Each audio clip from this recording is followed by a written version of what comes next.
Bonjour, donc aujourd'hui je vais vous parler de l'identité. Comprendre qui est Dieu pour mieux comprendre qui nous sommes. Jésus était avec ses disciples dans Matthieu 16, versets 13 à 16. Il va leur demander qu'est-ce que les gens disent que moi je suis. Ils ont répondu comme ils ont répondu Jérémie, Élie, ceci, c'est là ou l'un des prophètes qui est venu.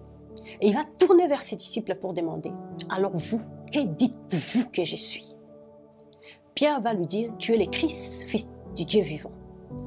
Alors Jésus va dire, ce n'est pas la chair et le sang qui te l'ont révélé, mais c'est mon Père céleste qui te l'a révélé. Et il a commencé à parler à Pierre, tu es Simon Pierre, tu es Pierre, sur cette pierre je bâtirai mon église. Alors, Christ voulait voir si ses disciples avaient cerné, avaient compris qui il était. Il y a encore un homme qui a expérimenté Dieu, qui a compris qui était Dieu. C'était David. Il a compris la grandeur de Dieu, la puissance de Dieu, la toute-puissance de Dieu. Et lui-même a expérimenté cela.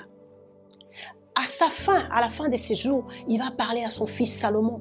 Il va dire, et toi Salomon mon fils, connais les dieux de ton père, sers-le d'un cœur dévoué. Donc, il est en train de pousser à son fils de connaître Dieu et de le servir. Pourquoi? Parce que lui, il avait connu ces dieux, il avait expérimenté la grandeur de ces dieux, la puissance de ces dieux. Alors, il a conseillé, il a fait cette recommandation à son fils. Vous savez, Christ marchait avec ses disciples, il était tout le temps avec ses disciples. Et alors, il va leur dire, qui dites-vous que moi je suis? Une femme samaritaine qui va rencontrer Christ, qui va aller puiser de l'eau. Christ va lui dire, donne-moi à boire. Il dit, ben non, nous et vous, il n'y a pas de lien, le juif et les samaritains, tout ça. Il va dire, mais si tu savais qui te demandait de l'eau, tu aurais dû lui demander toi-même de l'eau. Il dit, mais tu n'as même rien. Christ lui va continuer à dire, où est ton mari? Il dit, je n'ai point de mari. Il dit, oui, tu dis vrai, parce que tu en avais 5. Et le 6e, là, il n'est même pas ton mari. La femme était perturbée, dit, mais qu'est-ce qui se passe? Ils ont commencé à parler. Et à un certain moment, la femme, il dit, si moi je te donne cette eau, Christ lui dit, si je te donne cette eau, tu n'auras plus jamais soif. Et la femme va dire, finalement, donne-moi seulement de cette eau, pour que je n'aie plus soif, pour que je ne vienne plus puiser ici.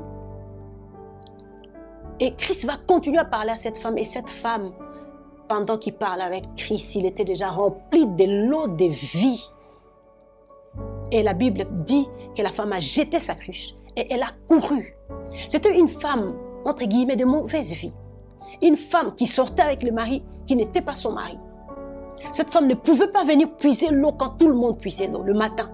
Il attendait que tout le monde finisse de puiser l'eau. Mais les jours où cette femme a rencontré Christ, cette femme a bu de l'eau, elle a manifesté la soif, elle a bu de l'eau de la vie. Elle a jeté sa cruche. Elle n'a même plus eu peur parce qu'elle avait peur des gens. Elle ne s'est même plus regardé qui elle était. Mais cette femme a osé aller annoncer Christ. Parce que quand elle a rencontré Christ, elle a compris que Christ était le Messie. Elle dit, j'ai rencontré un homme, venez voir, ça doit être le Messie. Donc, elle a quitté. Bien aimé, vous savez, parfois, nous avons des identités qu'on nous a collées. Les identités que nos parents nous ont collées. Les identités que nos familles nous ont collées. Les identités que le monde nous a collées. Mais bien aimé, si tu expérimentes, tu découvres quelle est ton identité aujourd'hui. Tu découvres qui est Christ aujourd'hui. Parce que tu dépends du Christ. Si tu découvres qui il est pour toi, tu vas changer ta façon de te voir. Tu vas comprendre aussi qui tu es. De quoi tu es capable. Cette femme n'a pas eu peur parce qu'il a dit, ah, ça c'est le Messie. J'ai rencontré le Messie, elle a jeté sa cruche, elle a été annoncée. De la mauvaise vie à l'évangéliste. De la femme prostituée ou une mauvaise femme à l'évangéliste. Elle a abandonné sa cruche. La peur est partie, la honte est partie, l'humiliation est partie. La femme s'est levée, elle a été annoncée Christ. Pourquoi? Parce qu'elle a compris qui était le Christ. Elle a expérimenté ce que le Christ était. Et bien aimé, on ne l'a pas poussé pour aller évangéliser. Elle est partie évangéliser. Elle est partie annoncer la bonne nouvelle. Si aujourd'hui tu comprends qui est Christ pour toi, qui est Dieu pour toi, on ne va pas te pousser. C'est la même femme où Jésus lui dit, vous adorez ce que vous ne connaissez pas. Parfois nous servons le Dieu que nous ne connaissons pas. Si tu connais Dieu, on ne va pas te pousser à le servir. On ne va pas te pousser à parler de lui. On ne va pas te pousser à faire des choses. Si tu connais ce Dieu, comme David a dit à son fils, connais les dieux de ton père, tu le serviras sans qu'on te pousse.